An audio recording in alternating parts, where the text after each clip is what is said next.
Hello and welcome to our program, Where God Weeps, a program where we speak about the situation of the suffering church around the world.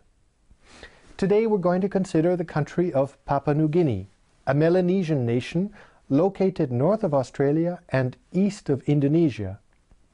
Nearly all its population is Christian, with 27% Catholic. One of the great Catholic influences in the country still today is Blessed Peter Torot, a lay catechist who through his own intense prayer life and daily communion ministered to his people of Rakunai village. He, along with other Catholic missionaries, was arrested in 1942 by the Japanese invaders during the Second World War. They were held in concentration camps, prevented by the Japanese from worshipping or teaching the faith for fear that they would pray for the Japanese defeat. The Japanese tried to force the population back to their pre-Christian ways, even enforcing polygamy. Those who resisted the law were punished. Finally, Peter was tortured and killed for his faith. To tell us more about the story of Blessed Peter Torot, it is my great privilege to welcome Bishop Rochus Tatamai of the Berena Diocese, a great-grandnephew of Blessed Peter Torot.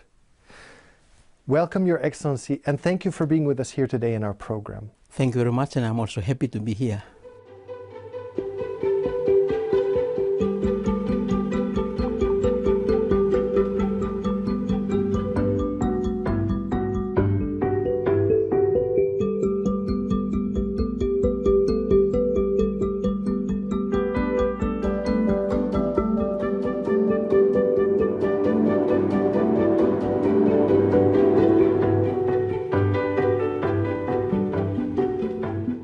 Your Excellency, how was the influence of Blessed Peter Torot on your life? How was it, if you will, growing up in the shadow of such a great historical figure? It was not easy also in the beginning for me to know that I was actually part of the family. It came in only when I was really about to go to school, that when we were lining up as kids to enroll for the prep.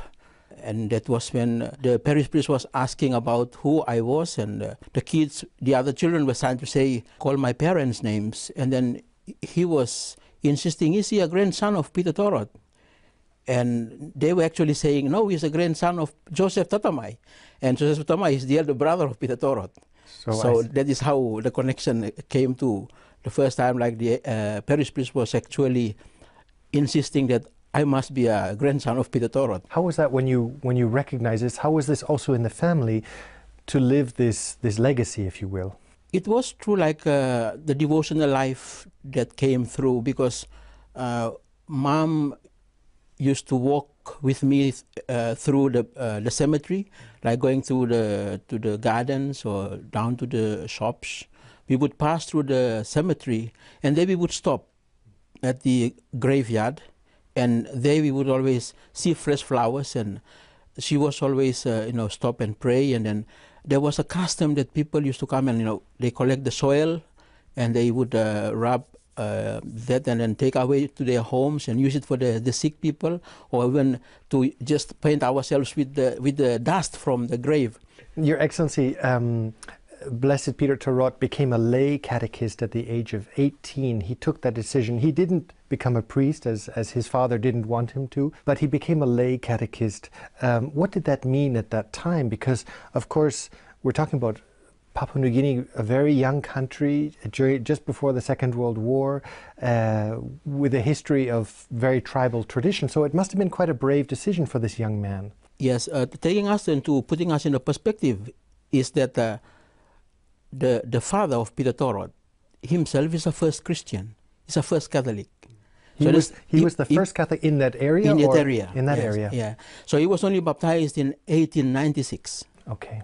And Peter Torot himself, with my grandfather, Joseph Tatamai, they become the second generation. My dad is the third. I'm only the fourth generation. It's amazing. It's amazing. So for this young church to already have a blessed in that in that history, short history, I think it's for me something that is very encouraging and really fresh. He married at the age of 24, so he saw himself as a family. He lived as a family father as well, which almost makes his history more tragic, of course, for the family and his wife left behind. Can you give us just a little bit of insight into the character, the person of Peter Torot, and especially the time during the Japanese invasion when he was called to his martyrdom? Actually, when he came back from his catechist training, he was only a young man, and yet when they met with the catechist, the older catechist in the parish, they all voted him to be their leader. So they were having already confidence in him. What was it that was so strong or so attractive about him? I think he showed the leadership, the character that he was a leader, but also a man of deep faith, because at that time a catechist was expected to be a teacher also. So the teacher, he teaches at school and also teaches subjects of whatever that they were teaching, but a big part of it was the catechism, learning hymns, and so he actually displayed that this deep respect, and they could see that there was growing up amongst them was a promising leader, and also inspirational in his own relationship with them as a community. And not only that, the other thing is that was also noted is he constantly returned back to the parish priest to consult and to discuss issues. So he wasn't like said, I'm finished from studies now, I just go and do whatever. He was always in that process of an ongoing formation, so to speak. Yes. The Japanese invaded and took over the island of Papua New Guinea, what is today Papua New Guinea. And there was, of course, during the time of war, also great brutality and great suffering among the people. And particularly Christians were detained. Why was it that Christians, missionaries and catechists like Peter Torot, why did they suffer so much at the hands of the invaders? I think the first thing was the Japanese did was to remove the missionaries from the communities. And that is when the missionary, the parish priest at Rakunai, spoke directly to Peter Torot. Now we are going to prison. Now you take responsibility, look after the community and show your faith, you be their leader. So in that sense, when the Japanese took these people away, they thought that there was going to be a disruption of the collapse, the collapse of the Christian community. Yeah. But in fact, what Peter Torot did immediately was reorganize what we call today the basic Christian communities. That was already the concept that he had to get them to organize, and he immediately walked around to encouraging them and praying with them. Even that time, because of the air raids, he already began to dig their tunnels, so he has to visit them in their tunnels for the sessions of prayers. So this was the case. It was really like a disruption of the flow of the Christian life that was in the community. Now, in prison, he was then later arrested for continuing the missionary activity, and I suppose the Japanese also saw his leadership and saw that as being a threat as well. He was arrested and then imprisoned, and he continued his ministry in prison. Yes, I think the first events he was allowed to do what he was doing, but then gradually they began to really suspect that this was the prayers of these people were really leading to their defeat. And to some extent, it gives the sense that the Japanese have a sense of God also in their lives. If not superstition, I mean, it was they were afraid of this community. Yes. Yeah. So Peter Torot was taken into Rabaul, the town. He was actually cautioned and also was whipped and told to go back and not to continue. But he in fact went back and he just continued. So there was 2 times he been called in and then cautioned. He came back. He just almost despised to continue. The question that he was always asking is obedience to God important or obedience to men? It's almost repeating what Peter himself was saying. Yes. And then he was finally tortured and killed for his faith. The actual tragedy came around when the Japanese authorities called in all the chiefs of the village and told them now they were given license to take second wives. And now the challenge for Peter Torot was the chief of our village and my grandfather both took second wives. And by culture, he's supposed to respect them because he was only younger. But this is where his Christianity, Christian discipleship stood forward and said to my grandfather, it's not right. And if you want to continue to live with this woman, then he did actually expelled my grandfather with that woman. And he actually got the family to stay with him. 2 weeks later, my granddad came back. And then that's when by the time he came back, Peter Torot asked him to witness a marriage. And that's when this marriage was being reported to the Japanese. And then when they were both questioned, the Japanese came and raided their camps.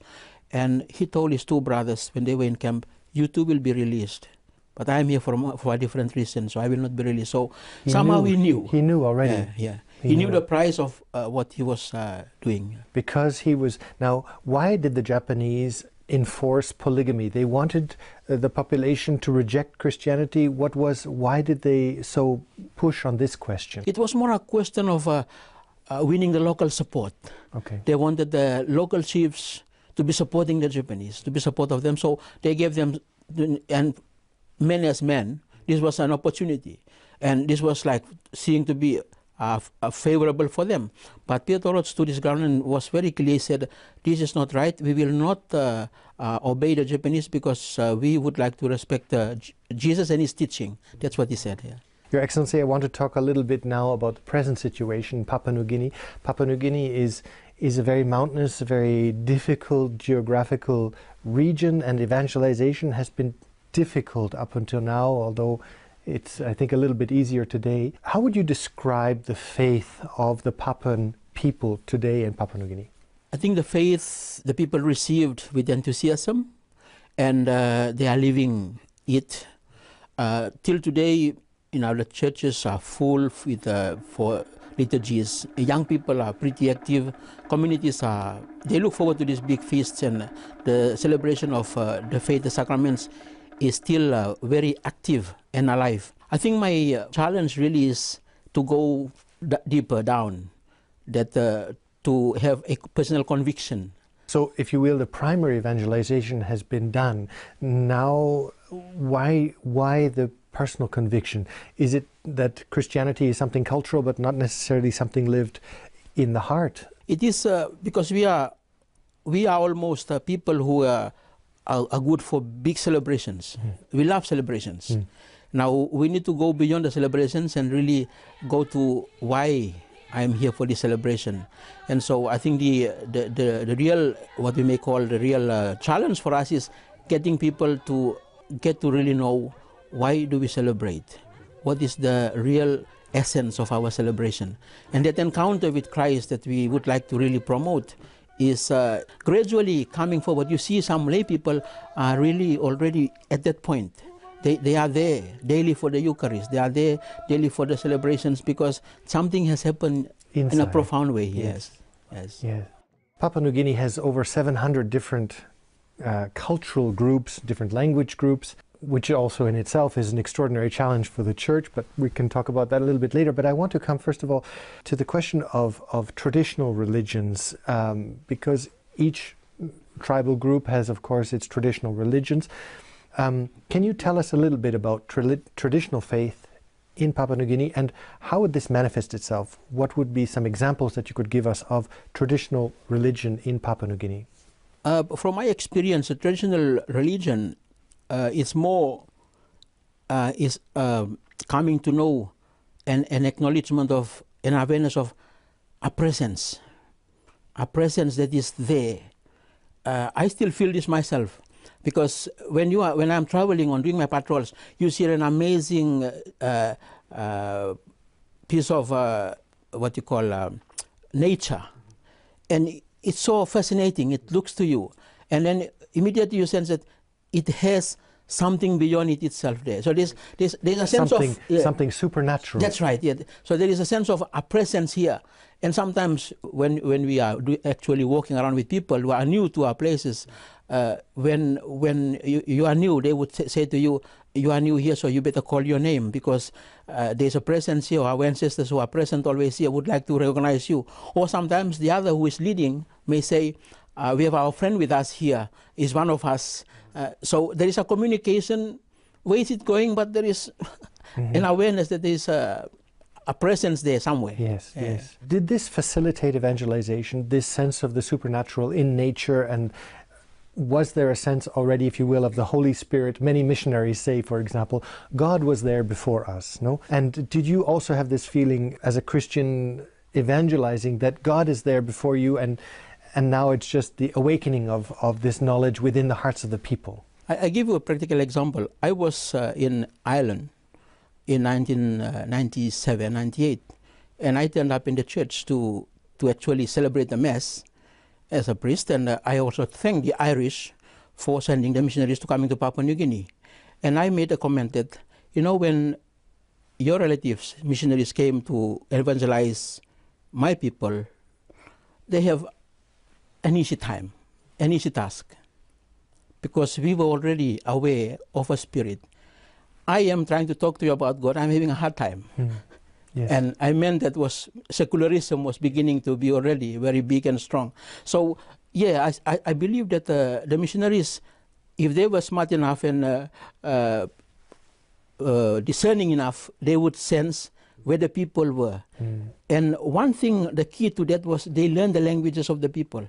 And when they learned the language of these people, there was a worldview that was open to them that they could see, because the words were actually the key to a new world altogether. And from there, they can work with what was inside.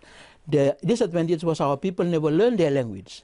Oh, yes. So they never returned back to see what the other world was so like. They couldn't see their worldview. Yes.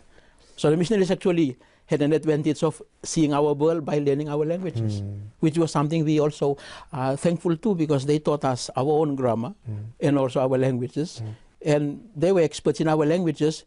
While we were only speaking our languages, they actually found a way to methodically teach it and analyze it. Going back to this question of you touched on two things. One is secularization. I would like to talk about a little bit, but first, you touched on the question now of the worldview. That is, the missionaries came and they were allowed to enter the worldview, but perhaps the Melanesian people were not enabled to see the missionaries' worldview as a consequence of this language, which has provoked, or perhaps my question to you, has this provoked the situation today where Papua New Guinea is caught between Stone Age and modernity? This extraordinary leap, if you will, that the people are called to live today, which must be terribly confusing. Can you tell us a little bit about that? This is the quantum leap in a Melanesian context. Europe, with all whatever it happens, you have an evolution of stages of culture, and whatever. For us, it's being there, simple, down to the earth, near to the earth, and then all of a sudden, overnight, a catapult from there into today, modern age. So you are denied this particular transition period. The whole transition. And the evolution that takes place, because in it there was its own riches and its own experiences, disadvantages, learning experiences. We don't have that. You are confronted with, you have to cope with this now. This is it. It's almost like having Stone Age in your backbone and modernity in your hands, which means that when you're confronted with a problem in modernity, you still react with the Stone Age in your backbone. You know, look at a young lady working in an office today in one of the cities like Port Moresby, working with the latest computers and whatever, gets on a bus in the afternoon, goes back to the house, changes from her uniforms, get onto her dress in the, goes down to the river, fetches the water, cuts the firewood, comes up and cook the food with her hands. Yes. This is and in the morning she will be back again, answering telephones and everything, and talking to the rest of the world. It's almost schizophrenic. Yes, it is, yes. How do the young people react? I think a lot of people were not prepared for it, because they have to be educated. But again, there's another challenge coming through here, because unfortunately the adult generation were not part of, this was not part of their growing up. So the young people who are actually being part of this whole thing of the modern lifestyle and technology, somehow they look at the adult generation with scorn to some extent. And the parents, sometimes they feel that they are powerless because they cannot switch on the television, they cannot play the computer games. They let And the kids come and say, Dad, I want this, I want this, I want this. So they have to buy it for them. And they just totally do not know. It's a world, a separation between two different worlds. It is so immense. It's a worlds apart, and yet it's one culture, instant. one society. Yes. How do you work in this environment? What can the church do, particularly for the young people, to educate them so that they know the tools in their hands, they are not, the tools in their hands are tools for them, they are not slaves to the tools in their hands? Apparently, which is a sad thing, is to really, for me to say that they're becoming, like, because of there is no awareness in before, no preparation for all this, they're becoming slaves of this, and always looking out for the latest gadgets to have, and sometimes unaffordable. And yet, when you look at it in a positive way, from the remotest, there is no electricity in those places, and people can still contact you on the telephone. And you wonder how they are charging their mobile phones. They did to tell me, and I know people, they have to walk up to the hill, the highest mountain, to be able to get a signal to talk, or even climb trees to even talk. But they do not have the electricity there, so how do they charge their phones?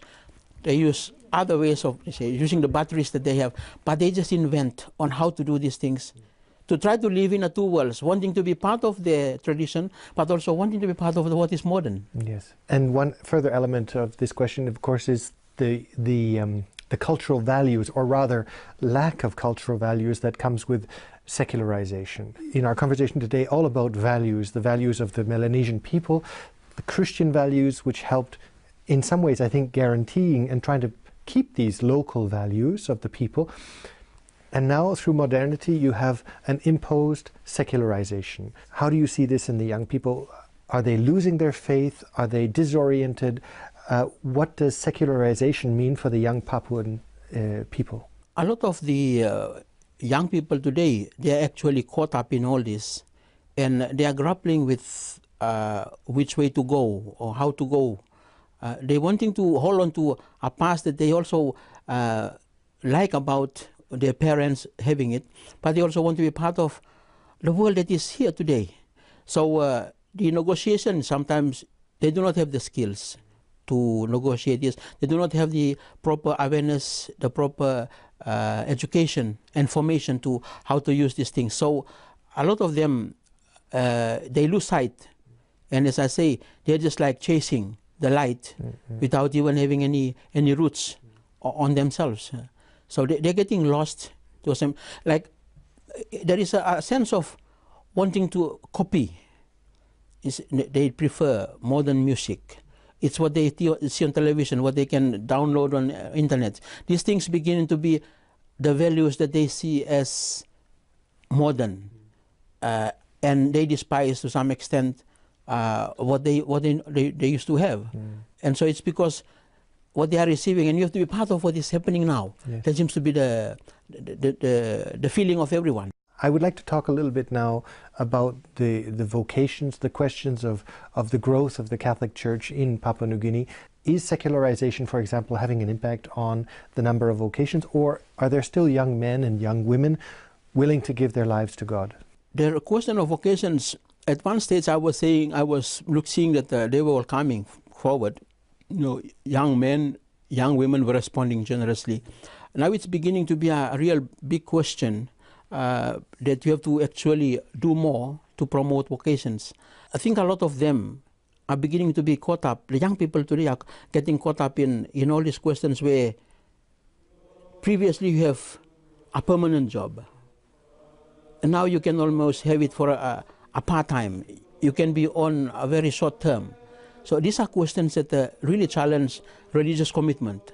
If you have to be a priest, you have to be religious, it's a whole of your life. But what do they see there? Somebody is signing a new contract for 3 years, for 2 years. And then the availability is what they have, and they kind of market themselves in that sense. Now, that's actually challenging the question of vocations too for us. Yes, so it needs a lot of discernment and also a lot of conviction for the young men to show that this is a lifelong commitment. It's not only... it's not a 3-year contract. That's it, yes. And this is the kind of, the quick fix, fast food, fast lane, that is what is really getting people to get onto. Your Excellency, if you were to try and put a finger on what would be your greatest need, what would be the greatest need that you would have? My greatest wish for the people really to helping them to understand that they are important. Their dignity is important. They are precious. Whatever is happening around them, they have to be able to negotiate. They have been able to make decisions and make choices. But they have to remain always the final say, not allowing themselves to be run over by whatever is happening around them. And unfortunately, this seems to be the case at the moment, because being bombarded from all corners, people is like they don't know which wind or which tide you have to follow. You're halfway down there, then you realize you've missed the exit up here. Yeah. So that's where people are at. So hopefully my biggest need is really that getting people to have more self-conscious of who they are. Their dignity. Yeah. And of course, their Christian vocation, and of course the dignity, like you're talking about them as an image and likeness of God, and how they relate with each other. I think those are the basic things that we need to recapture. We need a few more Peter Torots. Yes, of course, Peter Torot, we present to our people all the time that actually he died for the values of family life and the sacrament of marriage. And these are two basic things that are being challenged by modernism today, challenging the family and the sacrament of marriage. So being a lay person is ideal for all of us in terms of commitment. And you want to be standing firm to the end, giving your life for what you believe. And that's what Peter Torot is all about. I also wish that he becomes a saint one day, so that the whole world can become, and that for me is what Papua New Guinea and Melanesia, Oceania, we can contribute to the church, the universal church. It's the contribution of the layperson to sanctity. That's, for us, our gift to the universal church. Your Excellency, thank you for having been with us today in our program. Thank you very much for having me with you. And thank you, ladies and gentlemen, for having been with us today on our program, Where God Weeps. And if you'd like to know more about the situation of the church in Papua New Guinea, or perhaps how you might be able to help, either through your prayers or your concrete action, I would encourage you to look at the contact information at the end of this program. And we look forward to seeing you next week. Take care.